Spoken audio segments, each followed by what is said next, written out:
శాస్త్రాలు చదివి అనేకమైనటువంటి యజ్ఞయాగాదులు చేసి క్రతువులు చేసి మరి పూజలు చేసి కొంతమంది తపస్సులు చేసి సంవత్సరాల తరబడి హిమాలయాల్లో తపస్సులు చేసి మేము దైవాంశ సంభూతలమని చెప్పుకుంటూ తిరుగుతూ ఉన్నాడు. తపస్సు చేసిన యోగి అయినా దైవ స్వరూపమే, జ్ఞానం విన నలజీమైన దైవ స్వరూపమే. ఎందుకంటే అన్నీ ఆ భగవంతుని నుంచి వచ్చినవి, మరి చివరికి అన్ని భగవంతునిలో లయమయ్యేటి. ఈ సత్యం మనకు తెలిసింది కదా, అవునా కదా? అంటే తెలియనితనంలో మనం ముక్కినాం, వేగినాం, అన్నీ చేసినాం, విషయం తెలుసుకున్నాం.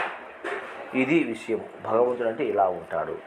ఆ భగవంతుణ్ణి మేము దర్శించినాము అంటే తప్పు. ఎందుకంటే దర్శించడానికి రూపం కాదు, ఆయనకు రూపం లేదు.